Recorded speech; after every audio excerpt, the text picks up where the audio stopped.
तो आज की इस क्लास में हम लोग क्लास 12th के नेक्स्ट चैप्टर के बायोलॉजी के बारे में बात करेंगे। और ये चैप्टर बहुत ही आसान है। आप लोग याद करिए, जो भी लोग क्लासेस को देख रहे हैं, आजकल हम इस टाइप के क्लासेस को आप तक पहुंचाने का प्रयास कर रहे हैं, जो सिर्फ क्लास 12th वाले ही नहीं देख सकते हैं, एनीबॉडी कोई भी देख सकता है।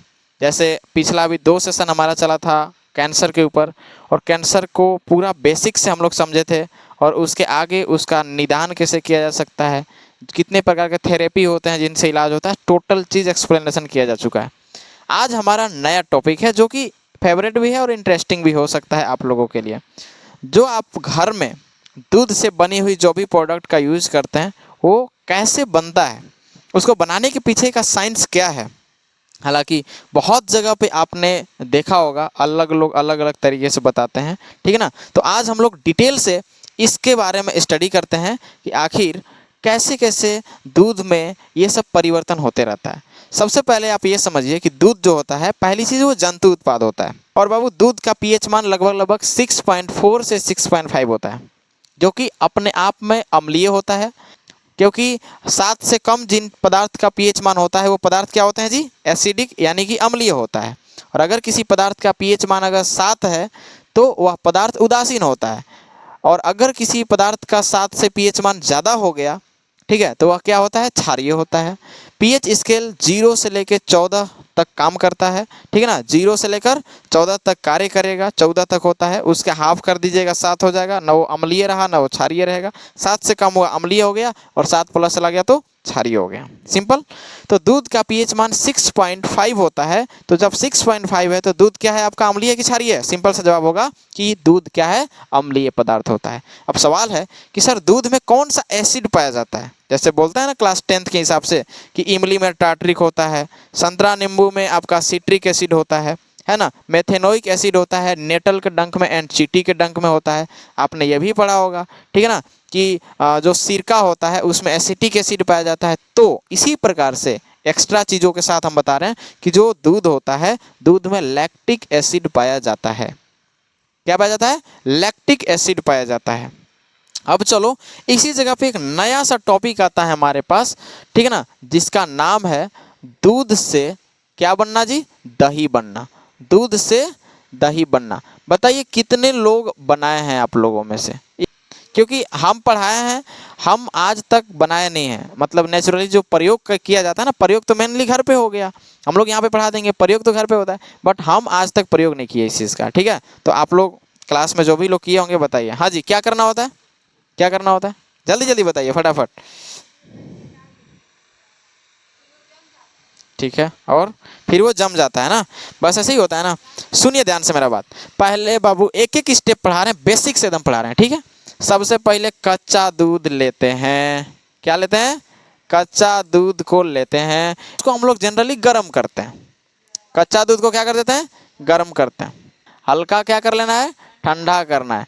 हल्का ठंडा होने के बाद इसमें हम लोग क्या ऐड कर देते हैं? जामन ऐड करते हैं, जिसको हम लोग अपने भाषा में जोरन कहते हैं। इस जामन में खट्टा पदार्थ होना चाहिए, थोड़ी मात्रा में जामन होना चाहिए ना, थोड़ी मात्रा में जामन। तो जामन के जगह पे क्या हम यूज करते हैं बाबू? इसके जगह पे दही यूज कर सकते हैं। मट्ठा जिसको कहते हैं उसको छाछ कहा जाता है, ठीक है ना। मट्ठा को क्या बोलते हैं जी? छाछे ना कहते हैं? जो भी है, मट्ठा को क्या कहते हैं? छाछ कहते हैं, ठीक है। हाँ जी, छाछ कहा जाता है। अब ये क्या करते हैं ना, इतना कुछ करने के बाद इसको हम लोग क्या कर देते हैं? 12 घंटे तक करीब बर्तन में रख देते हैं। बर्तन में क्या कर देना है? रखना है। बर्तन में रखना है अप्रोक्सीमेटली कितना? 12 घंटे तक। और 12 घंटे के बाद ये किस में कन्वर्ट हो जाता है? दही में हो जाता है। यही तो प्रोसेस है। दही को इंग्लिश में क्या बोलते हैं? बटर बोलते हैं। क्या बोलते हैं? बटर। दही बनने का सिंपल सा प्रोसेस क्या है? आप जो कच्चा दूध आपका, चाहे भैंस का रहे चाहे गाय का रहे, किसी भी चीज़ का दूध रहे, किसी भी चीज़ नहीं रहे, जिसका उपयोग हम लोग जनरली अपने लाइफ में करते हैं, अब समझ में आएगा पूरी तरीके से कि हम लोग क्या करते हैं। कच्चा दूध लेते हैं, गर्म करते हैं, थोड़ा ठंडा उंडा कर लेते हैं। ठंडा उंडा करने के बाद थोड़ी मात्रा में क्या मिला देते हैं? जामुन मिलाते हैं, जिसमें मट्ठा होना चाहिए। इसको अपने भाषा में क्या कहते हैं? मट्ठा कहते हैं जी, ठीक है ना। क्या कहते हैं इसको? मट्ठा कहते हैं, या तो दही मिला सकते हैं आप, ठीक है ना। और बर्तन में रख देना है कितने घंटे तक? 12 घंटे तक, और दही बन जाएगा। उसी को इंग्लिश में क्या बोलते हैं? बटर बोलते हैं। कोई 12 घंटे में बन जाएगा, कोई उससे कम समय में बन सकता है। 12 घंटा मैक्सिमम समय लिए भाई, ठीक है। चलिए अब एक बात करते हैं कि आखिर ऐसा कौन सा रिएक्शन हुआ। तो पहली बात है कि याद रखिएगा कि दूध से दही बनना भौतिक परिवर्तन है कि रासायनिक परिवर्तन है? रासायनिक परिवर्तन है। कौन सा परिवर्तन है? रासायनिक। यानी कि ऐसा परिवर्तन जो एक बार हो गया और दोबारा उसे पुनः उस रूप में नहीं लाया जा सकता, उसे ही रासायनिक कहते हैं। जैसे कागज को जला दिए, राख बन गया, क्या राख से फिर कागज बना सकते हैं? तो यह रासायनिक है। लोहा से एक लोहा को पीट के कुल्हाड़ी बना दिए, कुल्हाड़ी से फिर हम उसको दूसरा रूप दे सकते हैं, तो यह भौतिक परिवर्तन है। तो दूध से एक बार दही बन गया तो क्या फिर से दूध को बनाया जा सकता है? नो। तो ये कौन सा परिवर्तन है? सबसे पहले यह एक प्रकार का यह रासायनिक परिवर्तन है बाबू। यह कौन सा परिवर्तन है? यह रासायनिक परिवर्तन है। देखिए क्लास 8 में आप लोग, अब चलिए कि यह कैसे हुआ कारण इसके बारे में डिस्कस करते हैं। आप क्लास 8 में थे ना, तो आपका एक चैप्टर था जिसका नाम था सूक्ष्मजीव। उसमें एक टॉपिक आता था सूक्ष्मजीव, ठीक है ना। उसमें एक टॉपिक आता था कि सूक्ष्मजीव मित्र एवं शत्रु। कुछ केसेज में सूक्ष्मजीव शत्रु थे, जैसे अभी आपको कैंसर पढ़ा है, उससे पहले बहुत सारी बीमारियों को पढ़ा है। 30 बीमारी करीब करीब हम पढ़ा चुके होंगे। 30 नहीं तो कम से कम हाँ 20 प्लस तो पढ़ाए होंगे। तो 20 प्लस बीमारियों में बहुत सारे सूक्ष्मजीव ऐसे थे जो हमारे बॉडी को नुकसान किए। अभी का जो चैप्टर है उस चैप्टर का क्या नाम है? देख सकते हो, मानव कल्याण में सूक्ष्मजीव, यानी कि माइक्रोबेस इन ह्यूमन वेलफेयर, ठीक है ना। ह्यूमन वेलफेयर के लिए माइक्रोबेस किस प्रकार से हमारे लिए सही है, समझ आ रहा है ना। अब देखो कि अब ऐसा क्यों हुआ। तो वहाँ पे भी हम लोग पढ़े थे कि दूध से दही में बदलने वाले जीवाणु का नाम होता है लैक्टोबैसिलस। होता है क्या? होता है ना। चलो एक एक करके हम उसके बारे में भी बात करेंगे। सबसे पहले उसी का प्रोसेस पढ़ना है। यह एक रासायनिक परिवर्तन है, ठीक। दूध या दही में लैक्टिक एसिड पाया जाता है जी। क्या पाया जाता है? लैक्टिक एसिड पाया जाता है, ठीक है ना। और क्या करेंगे? डिटेल में स्टडी करो, एक भी चीज़ को मिटाते नहीं है, शॉर्टकट हमको पढ़ा के इसको खत्म करना। एक छोटा सा पॉइंट है। चलिए बाबू, दूध लिए, दूध का पीएच मान कितना है? दूध का पीएच मान कितना होता है? 6.5 होता है। कितना था? 6.5 था। अब दूध में ना आप याद करिए उसमें शर्करा होता है। क्या होता है? शर्करा। दूध पीते समय हल्का मीठा लगता है, ठीक है ना। तो जो पदार्थ आपको मीठा लग रहा है उसमें अवश्य शर्करा यानी कार्बोहाइड्रेट की मात्रा है। सबसे पहली चीज ना इसके बारे में डिटेल करते हैं। तो दूध का पीएच मान 6.5 था और दूध कैसा हो गया जी? अम्लीय हो गया। इस अम्लीय में अम्ल का नाम क्या है? लैक्टिक अम्ल। क्या नाम है अम्ल का? लैक्टिक अम्ल नाम है। यहाँ तक कोई दिक्कत? दूध से रिलेटेड सारा ऑब्जेक्टिव खत्म इसी जगह। दूध का पीएच मान 6.5। दूध कैसा होता है? अम्लीय होता है। कौन सा एसिड होता है? लैक्टिक एसिड होता है। खत्म, ठीक है। अब दूध में पाया जाएगा क्या चीज? शर्करा। तो शर्करा की क्या होती है? इस जगह पे उपस्थिति होती है।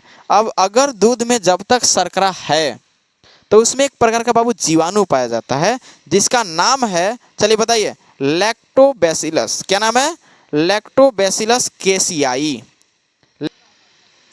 उस जीवाणु का पूरा नाम है लैक्टोबैसिलस का, लैक्टोबैसिलस केसियाई, ठीक है। लैक्टोबैसिलस केसियाई ये क्या है? जीवाणु है। तो अब सवाल यहां भी बनता है कि दूध में कौन सा जीवाणु पाया जाता है? क्या पाया जाएगा? केसियाई पाया जाएगा, केसियाई।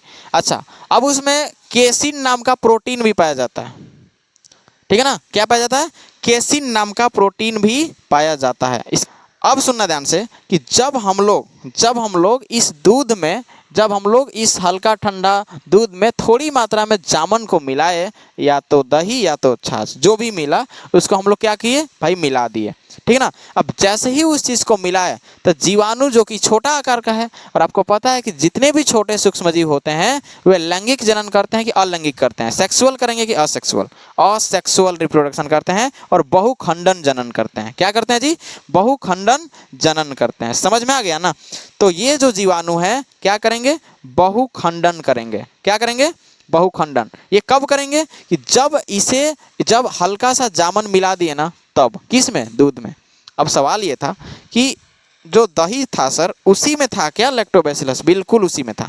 जो दही मिलाए थे उसी में था, ठीक है ना। और जिस पदार्थ में, जिस दूध वाले प्रोडक्ट में जितना ज्यादा लैक्टोबैसिलस केसियाई पाया जाएगा वह उतना ही गाढ़ा रहेगा। समझ आ रहा है? ठीक है ना। लैक्टोबैसिलस क्या होता है? उतना ही गाढ़ा बना देता है चीज़ों को। तो हम लोग नॉर्मली दूध लिए, उसमें शर्करा था, उसमें क्या होता है? लैक्टोबैसिलस था, ठीक है, जीवाणु था, और वह बहुखंडन जनन करता है। बस हम ये बात अभी बोल रहे हैं, ठीक है ना। जैसे ही हम लोग इसमें किसको मिलाते हैं, थोड़ी मात्रा में जामन को मिला दिए, तो जामन मिलेला के बाद यहाँ तक जो दूध था ये नॉर्मल था, ठीक है, यहाँ तक जो दूध था ये क्या था, नॉर्मल था। भाई गर्म की नॉर्मल नहीं, ऐसा नहीं कि उसमें लैक्टोबैसिलस नहीं था, लैक्टोबैसिलस उसमें भी था लेकिन ज़्यादा मात्रा में नहीं था। एक नॉर्मल सा दूध है, उसको गर्म किया, आराम से पी गया, तो क्या लैक्टोबैसिलस नहीं था उसमें, था, लेकिन ज़्यादा मात्रा में नहीं था। और जितने ज़्यादा मात्रा में रहेगा उतने दूध गाढ़ा होगा, पहली बात, ठीक है। लेकिन हम लोग जो नॉर्मल गर्म करके पी जाते हैं, क्या वो दही बना रहता है क्या, नहीं, उसमें भी लैक्टोबैसिलस लैक्टिक एसिड रहता है, बट ज़्यादा मात्रा में नहीं रहता है। और हम लोग ज़्यादा जब गर्म करके पीते हैं ना, तो इस लैक्टोबैसिलस केसियाई ज़्यादातर मर जाता है, तो हमें बचता क्या है, खाली शर्करा। इसीलिए गर्म करने के बाद दूध हमेशा मीठा लगता है, ज़्यादा समय में क्या लगता है, मीठा लगता है। तो जैसे ही इस जामुन को हम लोग किस में मिला दिए, दूध में मिला दिए, जैसे ही इस जामुन को हम लोग किस में मिला दिए, दूध में, तो दूध में जैते क्या करने लगा, बहुखंडन करने लगा। क्या करने लगा, बहुखंडन किया, और बहुखंडन क्या करके ये जनन करने लगा, कौन, लैक्टोबैसिलस। लैक्टोबैसिलस क्या करने लगा जी, जनन करने लगा। अब भैया एक बात बताओ कि लैक्टोबैसिलस गया बहुखंडन जनन कर रहा है, तो नर एक से तो अनेक बनेगा, एक से अनेक बनेगा, अनेक बन गया, तो क्या करेगा, लैक्टोबैसिलस जीवाणु की संख्या में क्या हो गया, वृद्धि होने लगा। जनन किया तो क्या हो गया, जीवाणु, ठीक है ना, की संख्या में क्या हो गया बाबू, वृद्धि हो गया। जीवाणु की संख्या में क्या हो गया, वृद्धि, ठीक है। अब जीवाणु की संख्या में जब वृद्धि हो गया ना, तो एक बात याद रखना, जितने ज़्यादा वृद्धि होगा, जितने ज़्यादा वृद्धि होगा, तो वहाँ से एक प्रोटीन का निर्माण होता है, जिसका नाम अभी बताया था आपको, केसिन नाम होता है प्रोटीन का। क्या नाम है, केसिन नाम है। तो जीवाणु की संख्या में जितने ज़्यादा नॉर्मल सा दूध था, उसमें हम लोग मिलाए जामन, लैक्टोबैसिलस केसियाई ऑलरेडी उससे आया, और जनन पे जनन लगा करने, बहुखंडन लगा करने, और जीवाणु की संख्या में क्या हो गया, वृद्धि होने लगा। अब यहाँ से जितने वृद्धि होने लगा, तो एक निर्माण होने लगा, और उस निर्माण का क्या नाम है, केसिन नाम है। और केसिन भैया होता है क्या चीज, प्रोटीन होता है। क्या होता है बाबू, प्रोटीन होता है। समझ आ गया, केसिन क्या होता है जी, प्रोटीन होता है। तो जीवाणु की संख्या में जैसे जैसे वृद्धि होना शुरू हुआ, वैसे वैसे हमारा प्रोटीन बनना शुरू हो गया। अब कहो ना कि जो दूध, दूसरी चीज कि अगर केसिन हुआ ना, तो केसिन क्या होता है, जमने में सहायता करता है। किसी भी चीज को जमने में क्या करेगा, सहायता। किसी भी चीज नहीं, यहाँ पे दूध जो है, उस दूध को दही जमने में क्या कर दिया, सहायता कर दिया। इस दूध को ठीक है ना, दही में जमाने में क्या कर दिया, सहायक है। क्या ये सहायक हो गया, है ना जी। तो जो जितने ज़्यादा केसिन का निर्माण हुआ, तो दूध को दही के रूप में जमाने में क्या हो गया, वो सहायक हो गया। अब जितने ज़्यादा बनेगा, ठीक है ना, जितने ज़्यादा बनेगा उतने इसका स्वाद कैसा हो जाएगा, खट्टा हो जाएगा। कैसा हो जाएगा, खट्टा हो जाएगा। बस यही है आपका दूध से दही बनने का पूरा प्रोसेस, खत्म। लेकिन अब एक पॉइंट था यहाँ पे, पूरा प्रोसेस समझ आया कि नहीं आया, क्या करना है पूरा प्रोसेस में, देखिए हम लोग बनाते कैसे हैं। दूध से दही बनना, कच्चा दूध लिए, गर्म किए, हल्का ठंडा किए, थोड़ी मात्रा में जामुन मिला दिए, दही छाछ मट्ठा मिला दिए, कुछ भी जो भी आपको मिल रहा है, बर्तन में रख दीजिए। कितने घंटे तक, हाईएस्टली 12 घंटे तक, ठीक है ना। दही बन गया, उसी को इंग्लिश में क्या कर दिए, बटर कर दिए। Simple process. यह एक रासायनिक परिवर्तन होता है भाई। फिर दही बनने के बाद फिर से दूध हम नहीं बना सकते। दूध दही में एक एसिड होता है जिसका नाम है लैक्टिक एसिड। अच्छा, लैक्टिक एसिड नाम पड़ा है लैक्टोबैसिलस के नाम पे, ठीक है।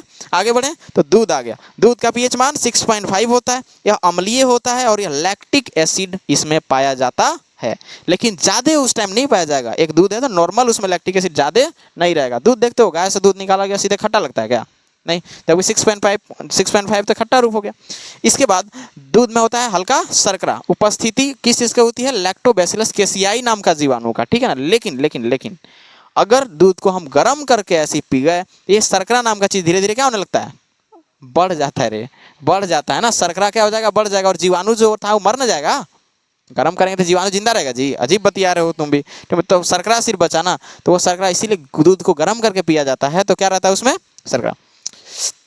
लैक्टोबैसिलस केसियाई हो गया, ये पाया जाएगा। कब ये मिला, इसको और ज़्यादा कब मिला, कि जब हम इसको डाल दिए तब। हालांकि प्रोडक्ट एक ही है, ये भी दूध का ही प्रोडक्ट है, लेकिन जैसे इसको डाले तो ये ऑलरेडी बहुत ज़्यादा इसमें, ये दही के रूप में ऑलरेडी था ना रे, दही के रूप में ऑलरेडी था। तो लैक्टोबैसिलस इसमें ज़्यादा ना था, इसका लैक्टोबैसिलस इसमें था, और इसका लैक्टोबैसिलस था हम भैया गर्म करके मार दिए, है ना। तो जब इसका लैक्टोबैसिलस इसमें डाल देंगे तो बहुत ज़्यादा लैक्टोबैसिलस आएगा, बढ़िया देगा कि गर्म है भाई साहब, कुछ नहीं है। और वो एकदम मस्त एकदम क्या करेगा, उसमें रिप्रोडक्शन करेगा, और बढ़िया से रिप्रोडक्शन करने के बाद जीवाणु की संख्या में वृद्धि करेगा। और ये जीवाणु की संख्या में वृद्धि करने के बाद निर्माण करेगा किस चीज़ का, केसिन नाम का प्रोटीन का। और जितने ज़्यादा केसिन, जितने ज़्यादा रिप्रोडक्शन करेगा, जितने ज़्यादा उसका संख्या बढ़ेगा, उतने ज़्यादा केसिन का मात्रा बढ़ेगा उतनी ज़्यादा प्रोटीन बनेगा, और जितने ज़्यादा प्रोटीन बनेगा उतने जमेगा, तो दूध उतने जमेगा। समझ आ गया? और उसका स्वाद कैसा होता जाएगा? खट्टा होता जाएगा। फिर से बन गया, अगला दिन फिर दूध, फिर उसको गर्म कर, फिर से वैसी कर। अब एकरे मिलाते चलो, अब एकरे मिलाते चलो, है ना। यहाँ पे एक पॉइंट है कि जो दही होता है ना, दही में, ठीक है ना, विटामिन कौन सा पाया जाता है? B12 पाया जाता है जी। क्या पाया जाता है? B12 पाया जाता है। समझ आ गया? दही में कौन सा विटामिन पाया जाता है? B12। समझ आ गया? अब देखो B12 क्या होता है। पहली चीज़ की ये जटिल कार्बनिक यौगिक होते हैं विटामिन, जिसकी मात्रा हमारे बॉडी में ज़्यादा भी नहीं होना चाहिए, कम भी नहीं होनी चाहिए। समझ आ रहा है? विटामिन की मात्रा ज़्यादा भी नहीं होना चाहिए, कम भी नहीं होनी चाहिए, ठीक है। तो ये जटिल कार्बनिक यौगिक पहले होते हैं, ऑर्गेनिक्स ये सब कंपाउंड होते हैं। विटामिन B12 का काम क्या है? देखिए 3 काम इसका मेन है। पहला काम, हमारा शरीर का न्यूरॉन सिस्टम सही रखता है। दैट मीन्स जो ब्रेन है, ब्रेन का सारा गतिविधि को सही रखेगा कौन? B12। दूसरा, एनीमिया की कमी नहीं होने देगा। दैट मीन्स आयरन की जो कमी होती है ना, ये आयरन की कमी नहीं होगा अगर कोई व्यक्ति दही का सेवन कर रहा है तो, ठीक है। और तीसरा, तीसरा जो कि सबसे ज़्यादा जरूरी था, ये हो गया यादाश्त। तीसरा क्या हो गया? यादाश्त हो गया, ठीक है ना। अभी देखो मेरा यादाश्त कम है क्योंकि हम दही का सेवन नहीं करते, अभी देखो भुला गए ना। तो विटामिन B12 का 3 काम मैन है। पहला क्या हो गया? न्यूरॉन सिस्टम पूरा सही रखना। ध्यान से बात सुनो, न्यूरॉन सिस्टम सही रखना पहला काम। और दूसरा काम क्या है? आयरन की कमी को नहीं होने देना। और तीसरा क्या है? यादाश्त। तीसरा क्या है? यादाश्त। अब है कि अब कोई बोलेगा ना कि विटामिन B12 की कमी से कौन कौन सा रोग होता है, तो भाई सब पहला कि शरीर का नस ओस में दर्द करेगा। भाई पूरा नस ओस का हैंडल कौन किया है? सारा सूचना किसके पास है? ब्रेन के पास। तो न्यूरॉन सिस्टम अगर गड़बड़ हो जाएगा तो पूरा शरीर में सुचारू रूप से काम नहीं करेगा। तो नस, हृदय, गति, टोटल A to Z जो ब्रेन को अरे भैया पूरा यहाँ से लेकर यहाँ तक तो सब ब्रेन में संचालित करता है, सब डिफॉल्ट हो जाएगा, ठीक है ना। तो वो हो गया। दूसरा कि जो रक्त की कमी होती है, जिसको रक्त अल्पता कहते हैं, दैट मीन्स आयरन की कमी, हीमोग्लोबिन की कमी, तो हीमोग्लोबिन की कमी हो जाएगा तो एनीमिया हो जाएगा, है ना। अगर ज़्यादा विटामिन B12 आपके बॉडी में कम हो गया है तो, ऐसा नहीं कर रहे हैं कि इसका सेवन नहीं करेंगे तो, विटामिन B12 अभी हम लोग में भी है, आप लोग में भी, सब में है। हाँ ये बात अलग है। और भी चीज़ों से तो विटामिन B12 मिलता है ना। तो हम लोग अभी दूध का सेवन, दही का सेवन अगर नहीं कर रहे हैं तो इसका मतलब ये नहीं कि विटामिन B12 नहीं है, अभी भी है। लेकिन अगर ज़्यादा कम है तो इसका सेवन किया जा सकता है फिर, है ना। तो यहाँ पे ये हो गया। तो वो क्या करेगा? अगर विटामिन B12 की ज़्यादा कमी हो गई तो क्या हो जाएगा? हमें आयरन की कमी होने लगेगी, एनीमिया होने लगेगा रोग, जो कि आपको पता है कि हीमोग्लोबिन की कमी से होता है। ब्लड का रंग लाल नहीं रहने लगेगा, फिर कलर अलग चेंज होने लगेगा। दूसरा कि यादाश्त तगड़ा रहता है। अगर विटामिन B12 बढ़िया है तो यादाश्त क्या रहेगा? तगड़ा। लेकिन विटामिन B12 अगर बॉडी में कम होने लगेगा तो यादाश्त इशू आने लगेगा, आप जल्दी से याद सभी चीज़ों को नहीं रख सकते हैं। तो क्या एक विद्यार्थी जीवन को दही का सेवन करना चाहिए? बिल्कुल। क्या एक विद्यार्थी को इसका सेवन करना चाहिए? आराम से एकदम बढ़िया से करो तीनों चीज़, ठीक है ना। इसका मेन काम कितना है? 3 काम है जी बाबू। कि कितना काम है? 3। सबसे पहले क्या बोले?